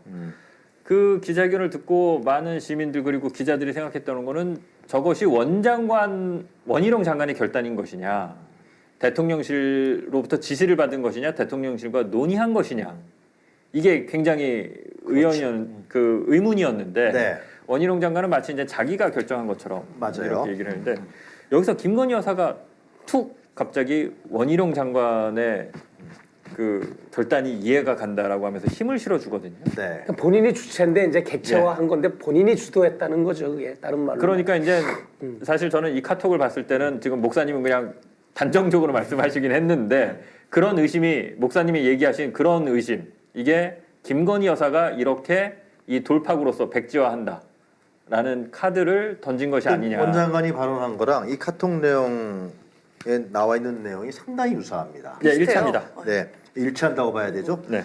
차라리 지금처럼 백지화시키고 네. 거짓 선동에 사과를 한다 민주당이. 네, 맞습니다. 똑같습니다. 다시 검토한다는 원장관의 결단이 이해가 갈 정도입니다. 그러니까 저는 이 카톡이 굉장히 중요한 걸 남겼다고 봐요. 네, 그러니까 사실상 지금 저희가 묻고 있는 게 이 도로가 왜 바뀌었냐, 누가 바꾸겠냐, 그리고 대통령실과의 교감이 있었냐 이걸 저희가 끊임없이 물어보고 있는데 네. 실제로 대통령실과 함께 교감하고 있다는 게 저는 이게 증명된다고 보거든요. 충분하죠. 예. 그럼 이건 당연히 특검 가야 되는 사안입니다. 왜 대통령실이 국가 사업에 개입하고 백지화를 할 수가 있겠습니까? 이거 국가재정법 50조 위반 사항입니다. 그리고 원희룡 장관 스스로가 기획재정부 결재를 거치지 않고서는 어떤 특정 사업을 백지화를 마음대로 할 수가 없어요. 과연 원장관님 몰랐을까요? 이 부분을? 원장관이 백지화한다는 발언도 굉장히 갑자기 나왔잖아요. 그죠? 갑자기 그래서 했었습니다. 이 사안이 커져버렸어. 그 당시 이 문제에 대해서 국민의힘의 의원들끼리 뭐 토론하는 자리가 있었는데 네. 원희룡 장관이 지속적으로 전화를 받으러 나간다고 합니다. 어딘가에. 맞아요. 그런데 회의하고 있는 장관을 부를 수 있는 권력은 누가 있을까요? 밑에 사람이 할 수 있겠습니까? 공무원들이? 회의하고 있는 네. 장관을 전화를 불러서 할 수 있는 사람 누구겠습니까? 더 큰 권력이지 않을까요? 그런 의심은 저희가 당연히 할 수 있는 거죠. 특검하게 되면 특별검사가 원장관의 핸드폰 압수하고 여사 압수해가지고 다 이렇게 통화 조회해보면 네. 다 드러납니다. 이거는 간단한 겁니다. 그렇습니다. 그래서 백지화를 갑자기 선언해서 사실 그때 옆에 쭉 서 있었던 의원들도 깜짝 놀랍니다. 몰랐던 일처럼 갑자기 그 기자회견 하고 나서 그러고 나서 어떻게 했죠? 이틀인가 있다가요 같이 순방 나갔습니다. 이 문제가 불거졌을 때요. 예. 아니 교통부 장관이 국가 원수 해외 순방에 나가는 일을 거의 없거든요. 뭐 외교부 장관이나 뭐 이런 관련 부서는 뭐 나가는 건 이해가 되지만 예. 그러니까 시간이 모자란 거야. 서로 입을 맞추는 시간이 모자라니까 해외 나가서도 비행기 안에서도 끊임없이 이 문제를 가지고 수기를 했던 거죠. 그때 에피소드긴 하는데 많이 회자가 됐었죠. 원희룡 장관이 기자회견하면서 취소하겠습니다가 아니라 취소하라고 합니다라고 맞습니다. 했었나요? 예. 맞아요. 예, 오등이. 많이, 예. 그래서 의혹을 더 키웠었죠. 예, 근데 지금 김건희 여사의 카톡을 보면 그 의혹이 맞는 것이 아닌가라는 지금 그리고 또 하나 그 당시 여권에서 공격했던 게 문재인 정부 때 양평 군수가 했다 이거는 그런 나중에 해명하느라고 이것도 그 팩트 체크하느라고 이제 네. 논란이 있다 결국은 아니다라는 게 드러나지 않았나요? 뭐 김성교 씨 맞습니다. 말하는 거죠. 예, 아니요. 뭐 문재인 정부 때 이걸 뭐 사업을 계획했다라고 하는데 아니, 노선 변경은 문재인 정부 때인 건 맞죠. 근데 당선 이후에 인수위 때 일어난 일입니다. 맞아요. 이걸 문재인 정부 때문에 하면 이게 기가 막힐 책임 노릇이죠. 회피하는 발언이죠. 예, 예. 예, 그건. 근데 이 카톡 내용을 보면 우리 목사님 굉장히 화난 듯한 제가 성대묘사를 잘 못해서 그러는데 읽을 때 네. 상당히 아니 도대체 뭐야 이거 그런 느낌이 워딩에서 드러납니다. 네. 굉장히 그때 심정이 어떠셨어요? 뭐 이미 스타일을 알기 때문에 아. 성격이나 성품이나 어투 네. 또 이런 어떤 그분의 어떤 멘탈 세계를 어느 정도는 파악을 했기 때문에 뭐 네. 그럴 거라고 짐작한 대로. 예. 근데 김건희 여사가 목사님한테 저희와 함께 같이 싸워주세요 이런단 말이죠. 이거 항상 뭐 그런 거죠. 통일을 위해서도 같이 일해달라. 또 뭐 이런 건에도 뭐 같이 뭐 싸워달라. 이거는 제 양심이나 제가 걸어온 발자취 족족의 큰 누가 되는 일이죠. 네. 제가 뭐 걸어왔던 길이 그런 길은 아니잖아요. 네. 알겠습니다. 예. 대꾸조차 안 했잖아요. 저. 아 그래서 대꾸를 안 하신 거구나. 네, 말도 안 되니까. 그렇죠. 알겠습니다. 근데, 자, 근데 진짜 말씀하십시오. 이게 대통령 배우자가 이런 카톡을 보내는 것도 저는 참 무서워요. 어쨌든 대통령 배우자 아닙니까? 그러니까 전혀 관리가 되고 있지 않은 게 여실히 네. 드러난 거죠. 맞춤법 틀리고 띄어쓰기 틀리고 이게 너무 망신적이지 않아요? 근데 저거는 이제 이게 있어요. 네. 띄어쓰기가 막 점이 많이 나오잖아요. 네. 저건 아이폰으로 카톡을 하면 점이 막 생성된다네요. 전 잘 모르겠습니다. 오, 그래요? 네, 그래서 정신이 없는 거예요. 카톡 한 문장에 점이 10개, 20개가 되는 거예요. 그냥 한 글자 단위로 점이 찍히니까 이게 도대체 뭐 이게 문법상 뭐지? 정신세계까지 막 이게 생각이 드는 거예요. 이게 한 문장에 점이 그냥 어쩌다가 찍히는 게 아니라 네. 글자 단위로 막 점이 찍히고 막 그래서 내가 알아보니까 아이폰을 사용하는 사람들 특정한 아이폰에는 저렇게 카톡을 하면 점이 생성된다 이렇게 얘기도 들었는데 그것도 확인된 건 아니고요 정확하게. 이 양평 제가 아이폰 쓰는데 그런 거 없습니다. 그러니까 네. 이 양평 고속도로 문제는 계속해서 카톡에 최 목사님이 문제 제기를 하고 네. 상당히 분노한 듯한 그런 부분들이 또 카톡 내용에 담겨져 있습니다. 자, 다음 VCR 보도록 하겠습니다. 네, 2023년 7월 8일 1시 33분에 최 목사는 김 여사가 함께하자는 톡에 그런 건 확신이 있을 때 가능한 건데 이번에 너무 빼박 증거들이 나오니까요 라고 답을 하자 1분 후에 김 여사가 일부러 재산을 증식하기 위해 도로를 그쪽으로 내려고 했던 건가요? 라고 반문한다. 최 목사는 1시 35분에 우연의 일치로 고속도로 계획이 변경되면 된 건 아니잖아요 라며 공격적인 톡을 다시 보낸다. 김 여사는 자료를 찾아서 미팅 끝나면 알려드린다.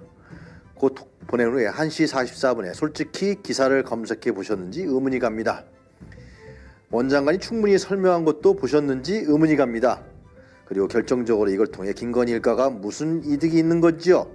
기사 검색을 해보시는 게 우선일 것 같습니다. 하나하나 사안에 해명하는 건 옳지 않습니다. 라고 합니다. 최 목사님.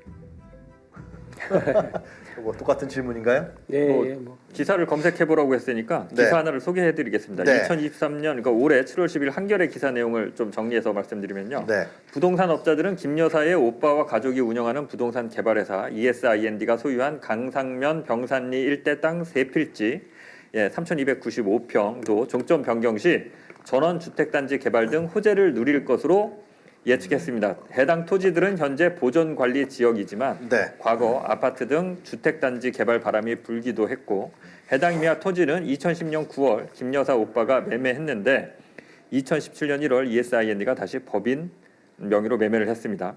강산면 부동산 중개업자들은 해당 토지들은 현재 시세가 평당 70만 원에서 100만 원 사이인데 토목공사에 들어가게 되면 평당 150만 원까지도 부를 수 있을 것이라고 한겨레가 소개했습니다. 예. 평당 150만 원이요. 아 근데 이게 상식 이거 뭐 기사 내용을 소개하지 않더라도 그렇죠. 땅값이 엄청 올랐습니다. 땅값이 엄청 올랐는데 본인만 땅값이 오른 걸 모르는 것처럼 도대체 저희가 무슨 이익이 있다는 거죠?라고 되묻고 있는데 네. 그러면서 양평 국민들이 분노하고 있다라고 하고 민주당에 분노하고 있다. 나와 함께 싸워달라. 네. 이게 그러니까 저도 뭐라고 규정해야 될지 모르겠는데 허언증, 리플리 증후군 뭐 딱 진짜 들어맞지는 않는데 뭐 그런 비슷한 증상이 아니라면 네. 이럴 수 없는 거죠. 뭐 한간엔 56배 올랐다는 이야기도 맞아요. 있었습니다. 그런 얘기도 있었어요. 예, 그런 거 있었습니다. 그리고 양평 국민들은 이 사업이 굉장히 수건 사업이에요. 그런데 지금 이 논란 때문에 사업이 계속 뒤로 밀려지는 것에 대해서 분노하고 있습니다. 네. 네. 이거 양평 고속도로가 종점이 변경되더라도 자기들은 이득이 없다 뭐 그런 거 아니에요? 지금 네, 얘기가요? 그렇죠. 예. 근데 이득을 보는 거로 결과적으로 나타나 있는데. 네. 눈 가리고 아웅하는 거죠. 네. 뭐 이게. 최소한의 기본적으로 이런 논란이 있으면 공직자의 부인으로서 이 논란에 사과해야 되고 해명을 적절하게 해야 되는 게 맞는 것입니다. 네. 저런 태도는 아니죠. 그 임 소장께서 양평 문제는 잘 아시는데 지금의 카톡 내용을 쭉 들여다보면서 네. 어떤 생각이 들었습니까? 다- 양평 문제는 김건희 씨 일가에 네. 고속도로 성좀 변경에 자신들의 이득을 위해서 네. 땅값을 올리고 거기에 양평 왕국을 세우기 위해서 종점안을 변경한 거 아니냐 이러한 얘기들이 강하게 나왔고 네. 국회에서뿐만 아니라 네. 국민들도 그런 시선을 받고 있습니다. 네. 또 대통령 권력이라는 걸 갖고 있는 사람들이 그 종점을 변경한다는 것은 갑자기 누가 교통부 장관도 못해요. 이거 건설부 장관도. 못합니다. 불가능한 엄청난 일이에요. 권력이 있어야 되는 예, 거거든요. 불가능한 일이에요. 자, 이 정말로. 카톡 내용도 보시면서 김건희 씨의 입장이 나와 있는 거잖아요. 그렇죠. 굉장히 관심이 많네요. 이 문제에 관련해서 우리 최 목사님과 교류한 걸 교신한 걸 보면은. 예, 저희가 양평 문제를 계속해서 이슈화했을 때 네. 대통령실은 단 한마디의 이야기도 없었습니다. 그렇죠. 예. 침묵했습니다. 근데 이런 생각을 다 갖고 있었다는 걸 저희가 확인을 한 거고 사실 지금 김건희 씨가 말한 이런 지금 톡 내용에 네. 한마디가 그동안 했던 원희룡 장관이 거짓말했던 거랑 똑같습니다. 네. 그러니까 이 둘은 과연 교감이 없었을까? 혹은 원희룡 장관은 누구의 지시를 받고 있는 건가? 왜냐하면 똑같아요, 입장이. 그리고 그때마다 원희룡 장관의 해명, 그런 변명들은 다 거짓이 팩트로 다 박살이 났어요. 그렇기 때문에 지금 김건희 씨도 뭐 원장관의 힘을 뭐 거의 다 실어주는 것 같은데 반드시 특검이 돼야 된다는 것을 오늘 여실히 느꼈습니다. 그 핵심이 이게 가짜 뉴스다. 정치적 선동이다. 우리가 거기에다가 도를 내려고 그렇게 한 것이 아니다. 우리는 살해 사역이 없다. 뭐 그게 핵심인 것 같아요. 지금 최 목사님과 교류한 그 교신한 카톡 내용이요. 네, 궁색하죠. 예, 이거는 갑자기 고속도로의 노선이 바뀌었기 때문에 왜 바뀐 것이냐? 그렇죠. 그거를 해명하면 됩니다. 간단하죠. 노선을 바꿔서 얻을 사회적 국민적 이득이 무엇이냐? 이거를 따지고 어떤 과정을 거쳐서 네. 바꾼 것이냐? 근데 이게 밝혀지지가 않고 있습니다. 하나도 해명이 안 됩니다. 네. 이 고속도로 노선 변경으로 이득을 본 사람들은 거기에 땅 갖고 있는 사람들만 이득을 보고 모든 국민들은 쓸데없이 돌아가야 됩니다. 앞으로 100년, 200년 네. 쓸데없이 기름을 낭비해야 되는데 이게 설명을 해야 되는데 여기에 대한 답변을 안 하고 원희룡 장관과 김건희 여사가 똑같이 가짜뉴스다, 거짓 선동이다. 우리가 도대체 무슨 이익을 보는 거냐. 예, 이렇게 얘기하고 있는 거죠. 이게 국토종합개발, 국토개발계획 네, 종합개발. 이거는 뭐 동네 면장이 할 수 없는 거 아닙니까? 이거는. 네. 근데 뭐 더 나중에 밝혀진 사실이지만 네. 거기에다가 뭐 고속도로 그 양평 고속도로 거기 휴게소는 대통령의 친구 대학 친구를 그 이제 특혜를 주고 그 외에도 여러 가지 또 이제 추가로 발견된 사실들이 많았잖아요. 그렇기 때문에 이거는 최소한의 도덕과 양심이 없는, 그러니까 직권을 했다고 하는 게 어떤 거의 이 무리들은 거의 우리 대한민국의 국고를 5년 동안 어떻게 탕진해가지고 어떻게 자기들 이 통장으로 이걸 합법화해가지고 통장으로 집어넣을까, 탈취할까, 이 생각만 한다는 내가 두려움이 드는 거예요. 저는 제 생각은. 그래서 그 시계에 달린 몰래카메라 네. 이 양평고속도로 문제를 김건희 씨하고 얘기하고 난 다음에 그죠? 네. 나오셨고 이명수 기자하고 상의하면서 이거 안 되겠다. 그렇게 됐던 거 아닙니까? 네, 그래도 안 믿는다면 대한민국의 정치권이나 언론이나 시민단체, 일반 국민들이 그래도 못 믿는다면 나는 이제 손 놀래요. 이렇게까지 뭐 제가 밝힐 수 있는 부분을 최대한 우리 조국의 발전을 위해서 최대한의 저희가 이렇게 검증을 할 수 있는 이런 어떤 제보를 했는데도 소극적이거나 대응이 미흡하거나 아유 그냥 좋은 게 좋은 거지 이렇게 넘어간다면 네. 나중에 국고 탁탁 털리고 이제 우리 후손들 힘들게 사는 거 그때 뼈저리게 겪은 다음에 후회해야 소용 없을 것 같습니다. 네. 이 카톡을 보면 계속 이제 최 목사님이 문제 제기를 하면서 안 믿는다고 느꼈던 모양이에요. 김건희 씨가 그죠? 카톡 내용을 보면은 목사님 그거 아니다. 야 이거 진짜 뭐야 이게? 아니죠. 나는 제 나름대로 저도 시민단체에 몸을 담고 있고 통일운동 단체뿐만 아니라 제 루트나 제 멤버들이나 모니터 요원들 협력하는 네트워크가 많아요. 무슨 네. 자료 한번 검색하라 그러면 한 10분 만에 막 자료가 수십 개씩 저한테 건너오고 그래요. 저희 네트워크가. 그렇기 때문에 이거는 정말 심각한 사안이고 우리 임 소장님 말씀대로 이거는 조금 더 지체하지 않는 국정조사가 시행돼서 시시비비를 가려야 되고 벌을 받으면 처벌받는 게 정상적인 사회 아닙니까? 대통령을 탄핵한다 아닌다 이걸 떠나서 일단은 누구든지 장관이 됐든 대통령이 됐든 그의 부인이 됐든 누가 됐든 벌을 받으면 죄를 지으면 벌을 받아야 되는데 이 지금 윤석열 정권에는 무법천지인 거예요. 무법천지. 무법천지라는 말이 죄를 짓고도 처벌을 안 받는 게 무법천지잖아요. 그러니까 빨리빨리 죄를 지으면 거기에 대한 합당한 처벌을 하고 그렇게 해서 이제 나라가 이제 안정을 찾아가야지. 이게 어떻게 말이 됩니까? 죄를 짓고도 당당하게 대통령 노릇을 하고 영무인 노릇을 하고 장관 노릇을 하고 고위공직자 노릇을 하고 장성이라고 별을 달고 있고 이거는 도저히 있을 수가 없어요. 한국 사회 이런 모순들이. 예. 네, 이게 같은 내용을 저희가 이제 이렇게 그레이드별로 이렇게 보여드리고 있는데 그 이유는 마지막에 도저히 이제 최 목사님이 자기가 설득이 안 되니까 계속해서 문제제기라고 반박을 하고 또 객관적 사실까지 제시하니까 마지막에 감정에 호소합니다. 누가요? 김건희 여사가.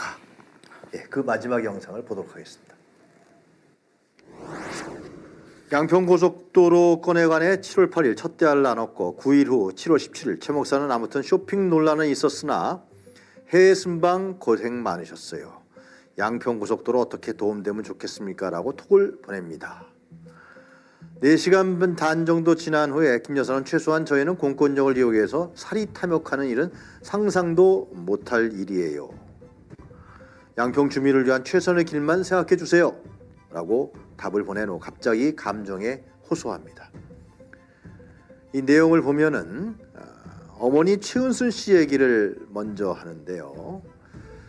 어머니가 억울하게 감옥에 가 있고 저는 목숨을 끊을까를 하루에도 수십 번 진지하게 고민할 때 대화 상대해 주셨던 분이에요.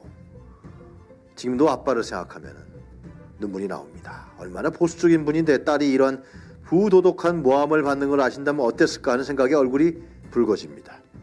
인간의 삶의 질을 생각한다면 대통령은 절대 하지 말아야 할 자리입니다. 네. 야, 양평에 같은 고향이시니까 자기 아버지 어머니를 들먹이면서 최 목사님을 설득하려고 마지막 공략에 나섰습니다.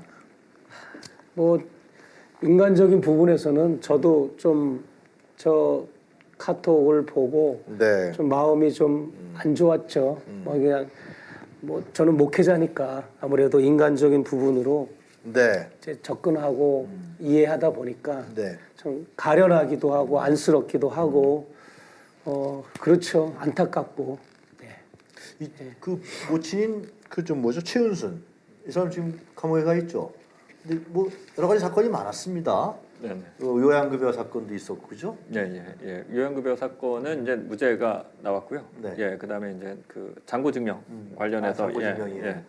구속이 됐다가 또 이제 형을 살았는데 아마 지금 이게 구속됐을 당시 이 구속됐다 아마 풀려났을 시기로 제가 지금 기억하는데 네. 아마 그러니까 지금 이 카톡 내용을 전체를 다 안 보셔서 이게 무슨 말인지 시청자분들은 완벽하게 이해가 안 되실 수 있는데 작년 그러니까 대선 과정에서 김건희 여사가 사과를 하지 않습니까? 네. 카톡에서는 그걸 전면 부정합니다. 부정한 정치 공세였습니다. 정치 공세 때문에 지금 여기도 나오지만 살인적인 공격을 당했다. 목숨을 끊을까 고민했다. 네, 자기는 잘못한 게 없다는 겁니다. 자기에 대해서 부당한 정치 공세가 이루어져서 내가 너무 힘들다. 정치 공세에서 내가 희생당하고 있다. 나뿐만 아니라 우리 엄마가 희생당했다. 우리 가족이 희생당했다. 라고 얘기하고 있는 겁니다. 아, 그때 허위 경력 때문에 사과하지 않았습니까? 그것도 부정합니다. 카톡상에서는. 그래요? 네. 부당한 정치 공세라고 합니다. 예. 어떻게 얘기하냐면 그 단어 하나 잘못 실수로 넣은 게 어떻게 그 학력 위조가 되느냐라고 얘기합니다. 그렇게 해서 대학에 그 강사 자리 얻은 거 아니었어요? 제 기억이 정확한지 모르겠어요. 근데 이제 넣어서는 안 될 단어를 넣는 게 위조인데요. 김건희 여사는 그걸 사과를 했는데 카톡상에서는 학력 위조가 아니라고 다시 주장을 하고 그런 의혹 제기에 대해서 아까 이제 그 가짜 뉴스, 정치적인 선동, 정치 공세 내 이 정치 공세, 가짜 뉴스가 너무 살인적이고 나를 너무 힘들게 한다. 그래서 마지막에 이제 인간의 삶의 질을 생각한다면 대통령은 절대 하지 말아야 할 자리다. 이렇게 얘기를 하는데요. 이 거짓 선동 때문에 내 삶이 파괴가 됐다. 내 가족의 삶도 파괴가 됐다. 우리는 희생당하고 있다. 이 얘기를 반복적으로 합니다. 자기가 국민을 속였기 때문에 자기 삶이 파괴된 게 아니라. 네, 예, 가짜 뉴스와 거짓 선동에 의해서 자기 삶이 그 당시에 파괴됐다. 그 자기가 내조만 하겠다고 약간 눈물이 났나 안 났나 고개 숙이면서 사과한 거는 완전히 다르게 생각하고 있었군요, 이 사람은. 네네, 카톡상에서는 부정합니다. 사실 그 당시 논란이 있었을 때 그 네. 거짓 사과쇼, 저는 거짓 사과쇼라고 부르겠습니다, 이제부터. 그 사과하는 모습을 보고 마음이 흔들렸던 분들도 분명히 있어요. 그럼요. 뭐 좀 개인적인 그것도 대통령 대선 후보 되기 전에 일들이니 또 너무 이제 사생활적으로나 이렇게 너무 공격하는 거 아니야라고 그래서 마음이 흔들려서 투표를 2번으로 하신 분들도 분명히 있을 겁니다. 그렇죠. 그런데 전혀 사실관계가 아니잖아요. 전혀 그 당시에는 그냥 쇼를 한 거 아니겠습니까? 우리 이른바 예전에 5.18 때문에 뭐 전두환 뭐 정치 잘했다 이런 얘기해서 사과쇼 한번 한 적이 있어요. 토리 눈에다가 사과 준 거. 이른바 개사과 논란. 국민을 그 정도밖에 생각 안 하는 겁니다. 개사과하고 눈물로 하는 척하고 뒤에서는 실제로 그런 마음 아닌 것. 명백하게 드러난 것이죠. 그러니까 이 지금 윤석열 정권의 국정 기조와도 되게 비슷해요. 유체 이탈하지 않습니까? 이 정부는 본인들이 잘못됐다고 남에다 화내잖아요. 네. 비슷합니다. 김건희 씨의 이런 태도들과 지금의 정권의 하는 이런 국정 기조의 방식들이. 목사님 하신 말씀 없으세요? 지금 네. 대통령은 절대 하지 말아야 할 자리라고 얘기하던데요. 그러니까 여기에서도 이제 이번 영상에 보여진 것처럼 본인이 대통령이라고 인식하는 글쎄 말이에요. 그게 그러니까 이제 이 시청자 여러분이 꼭 아셔야 될 부분은 뭐냐면 김건희 여사가 대선 기간에도 내가 후보잖아. 내가 후보라고 얘기를 합니다. 그냥 이명수 기자하고 녹취록에도 보면 네. 본인이 후보예요.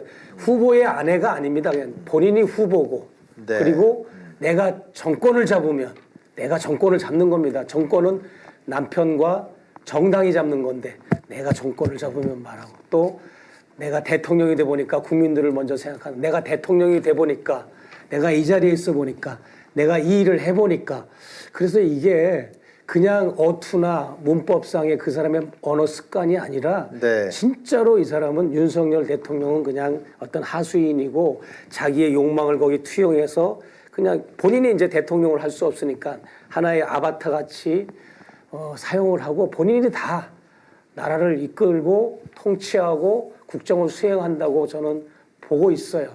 그게 맞습니다. 여러분들이 영상 자료 나오는 거, 사진 한 장 나오는 거 그냥 소홀히 보지 마세요.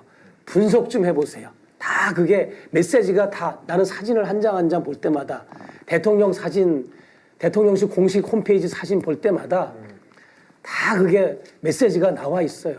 어디 감히 영부인이 어떻게 메인에 그 대통령실 사진에 나와 있고 대통령은 7장 나올 때 영부인이 16장 나오는 비율이 어디 있습니까? 그리고 대통령은 메인에 있는데 대통령 영부인은 메인에 있는데 이 대통령은 아웃풋이 돼가지고 흐리게 처리가 되고 뒤통수만 나오고 옆모습만 나오고 코딱지만하게 나오고 동그라미를 숨은 그림 찾듯이 찾아야 되는 이런 황망한 시대를 살고 있는데도 그 감각들이 없어요. 이런 네. 언론들이. 예. 거기에 대한 비판도 없고. 윤 수장님 여기 보면은 사리 탐욕이라고 나오는데 이게 사리 탐욕? 오늘 많이 듣는 단어 같은데. 아니, 사리 사리 사욕이에요. 사욕이고 사리 사욕과 탐욕을 합친 것 같습니다. 저는 혹시 아까 저 사리 탐욕을 보고 내가 모르는 단어가 있었나? 있나? 국어 실력이 찾아봤어요. 많이 딸립니다. 이제 네. 목사님 보안을 유지해 주세요 이런 말도 보안이잖아요. 보안 수사대 할 때 근데 보완을 유지해 달라고. 보완은 이제 보충하는 거죠. 예, 보안을 유지해 달라고. 박사 아니에요? 네? 디자인 박사? 박사님이시죠. 뭐 이게 여러 가지 좀 그런 부분이 네. 예, 부족한 것도 많이 봤죠. 네. 또 아까 말씀하신 대로 뭐 띄어쓰기 또 점점점점점 그 카톡 교신하느라고 상당히 힘드셨겠습니다 이게. 그리고 이제 많은 질문을 받는 중에 직접 연락이 오신 분들도 있어요. 이 방송 1탄부터 4탄이 나가는 중에 이제 네. 캡처가 많이 나갔잖아요. 카톡 캡처가. 네. 근데 캡처가 이게 최 목사의 글이 어떤 거는 노랗고 어떤 거는 하얗고 막 이게 막 그래서 이거 가짜 아니냐 이 카톡 캡처가 이렇게 얘기하는데 그걸 네. 내가 간단하게 해명을 해야 될 것 같아요. 그러세요. 뭐냐면 제가 미국 폰이 있고 한국 폰이 있잖아요. 그러니까 미국 폰 카톡이 따로 있고 네. 한국 폰 카톡이 따로 있어요. 그래서 1대1로 하는 카톡이 따로 있고 미국 폰, 한국 폰을 한때 묶어서 여사하고 해서 3인방, 그러니까 단체방 같은 카톡방이 있어요. 그러니까 제 한국 폰, 제가 미국에 있든 한국에 있든 언제나 여사하고 대화할 수 있는 그 방이 있는데 어떤 때는 그게 캡처가 되고 어떤 때는 1대1 대화가 캡처가 되다 보니까 뭐 노란색, 하얀색이 막 이렇게 시청자들이 혼돈이 돼가지고 좀 뭐가 이상하다. 카톡 캡처가. 네. 그래서 얘기를 제가 해명을 해드립니다. 예. 네. 근데 과연 저렇게 카톡을 뭐 자주 연락하는 것 같아요. 소통의 달인이신 것 같은데 과연 그러면 이런 카톡을 목사님이랑만 했겠냐는 겁니다. 다른 사람이랑도 했을 거라고 저는 생각되거든요. 그럼 이런 게 다 기록으로 남고 캡처에 남는데 이런 거 저장해 그 목사님처럼 이렇게 갖고 있는 분들도 분명히 있을 건데 이제 나중에 어떻게 감당하시려고 제가 볼 그럴까요? 때는 이제 이명수 7시간 녹취록 사건 이후에는 전화 통화 같은 거는 이제 녹음이 되니까 네. 많이 자제하는 걸로 알고 있고 카톡 대화도 많이 그렇게 거의 다 이렇게 정리가 된 걸로 아는데 저하고는 그래도 끈끈하게 이어진 걸로 알고 있습니다. 텔레그램은 안 씁니까? 그 여사가 보면은 뭐 텔레그램, 네이버의 라인, 뭐 페이스북, 그다음에 이것도 뭐 인스타그램. 인스타 하는 거 메신저는 다 합니다. 다 하고 다른 사람 거를 보기 위해서 하는 거죠. 본인은 이제 드러나기 때문에 잘 안 하는데 그 유튜브 뭐 실버 실버 버튼. 실버 네, 버튼 트위터. 때문에 트위터 때도 이제 본인의 글이 올라왔잖아요. 그래서 메신저는 모든 걸 다 하는 걸로 알고 있습니다. 예. 이명수 기자 얘기에 따르면은 밤 12시에 많이 한다 그러더라고요. 네. 저는 그런 적이 없고 네. 2시 이후입니다. 새벽 2시, 3시 오후 2시가 아니고요. 아닙니다.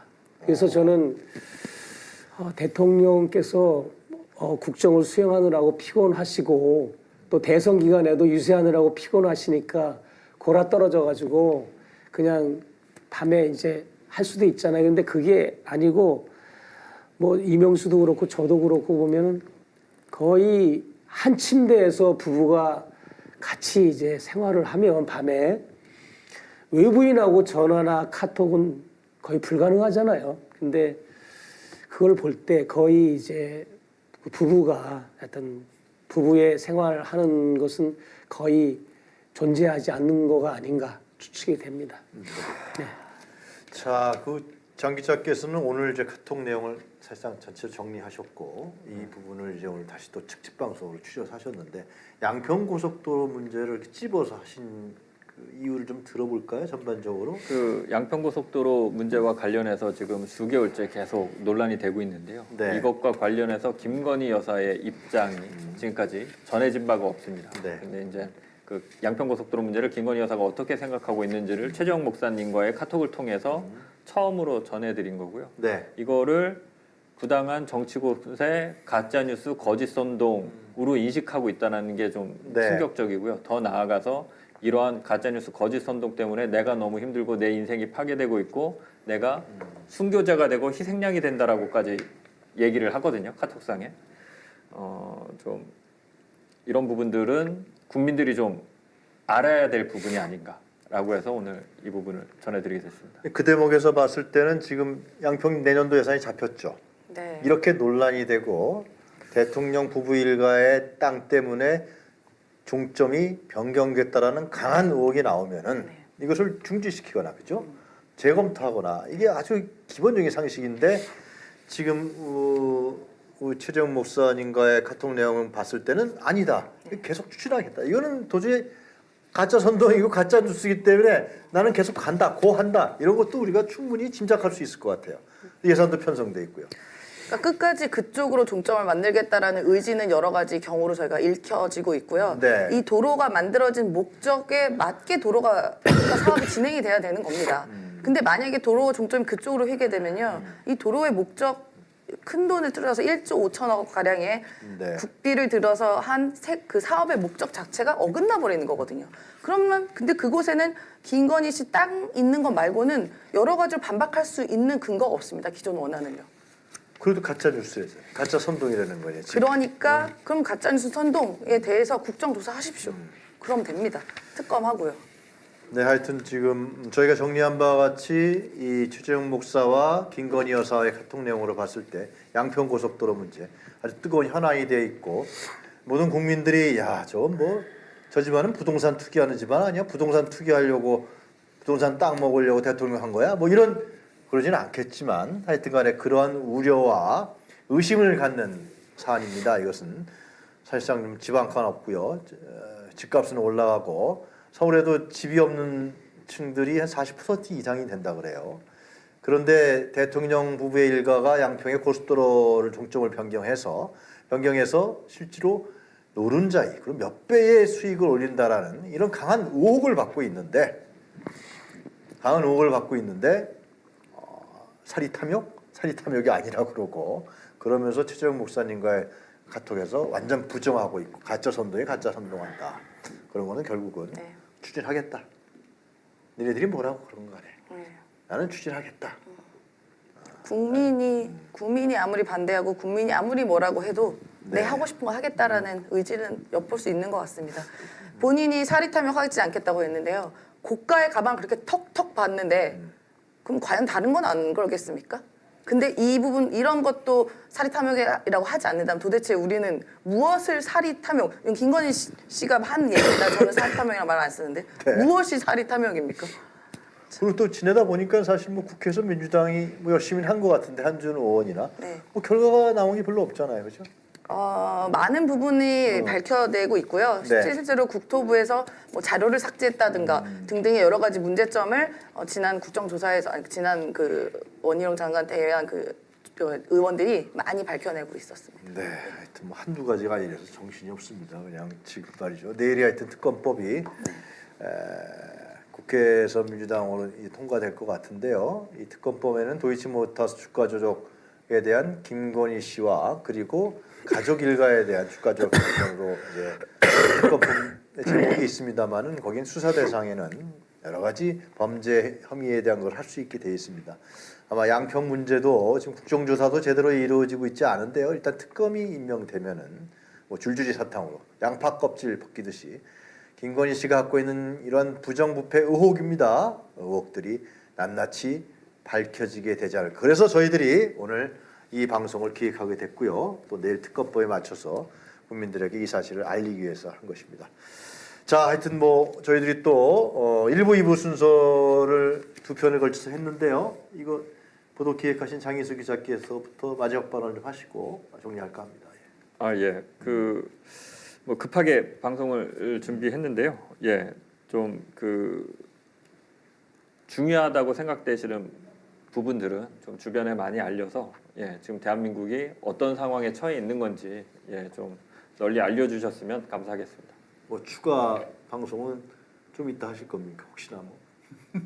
지금 현재로서 뭐 추가 방송이나 추가 보도는 계획하고 있는 건 없습니다. 네. 그러나 하여튼간에 그건 어저께 얘기한 거. 임선 소장께서도 뭐.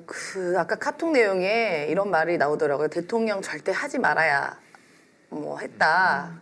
절대 하지 말아야 할 분들이 하고 계신 겁니다, 지금. 네. 그러니까 감당할 수 없는 일들을 하고 있는 거예요. 그 정도의 능력과 책임과 할 수 있는 게 아닌데 이런 분들이 감당할 수 없는 권력을 갖다 보니까 이 권력에 취해서 국민들이 이렇게 지켜보고 있는 것을 망각하고 있는 것 같습니다. 네. 대통령 절대 하지 말아야 한다는 그 이야기 반드시 지켜지게 되기를 기원합니다. 네, 목사님 정리해 주시죠. 네, 뭐 중대 비위를 저지르는 자는 절대 공직을 수행하면 안 됩니다. 그의 배우자도 그렇고 공직자도 그렇고 그래서 어떤 비위를 저지른 사실이 윤곽이 잡히고 네. 검증이 됐으면 이제 스스로 사과하고 청산하고 처벌받고 그러면 됩니다. 네. 뭐 그거를 부인하고 방어하고 변명하다 보니까 사건이 커지고 국력이 이제 소진되는 거거든요. 네. 네, 지금 댓글창에 여러 글들이 계속 올라오고 계십니다. 우리 최 목사님과 장윤수 기자에게 격려와 응원의 메시지도 많이 올라오고요. 임세훈 소장님도 많이 올라오고 있습니다. 고맙다고. 네. 하여튼 저희들이 하여튼 용기를 내서 이 방송을 이걸 취재했고 또 증언이 있었고 동영상이 만들어졌고 보도를 하게 됐습니다. 아무쪼록 저희들이 뭐 지상파라든가 물리력이 강한 대규모 방송은 아닙니다만은 이 중요한 사실들이 지금 일파만파 퍼지고 있고요. 사실상 지금 전국에 큰 물결을 만들고 있다는 것이 저희들 평이 아니라 자타가 공인하는 평들입니다. 이 물결이 만들어졌다 그러면은 저희들 입장에 봤을 때는 큰 일을 한 것이다. 정말 용기를 내서 라는 생각도 듭니다. 다 여러분들이 지켜주시고 응원해 주시고 환호해 주셔서 생긴 일이 아닐까 생각합니다. 앞으로도 우리 장인수 기자 또 이명수 기자 또 최재형 목사님께서 여러분들에게 새로운 내용 또 활약하는 내용들을 보여드릴 날이 뭐 길지 않겠죠? 네, 하여튼간에 네, 기대하시고요. 저희들도 열심히 뛰고 여러분들과 함께 우리 사회의 민주주의와 그리고 부당한 정권을 끌어내는데 앞장서겠다 이런 말씀 드리면서 오늘 2부 순서 마치도록 하겠습니다. 여러분 밤늦게까지 시청해 주셔서 대단히 감사합니다. 고맙습니다. 고맙습니다. 고생하셨습니다. 고생하셨습니다. 고생하셨습니다. 고생하셨습니다.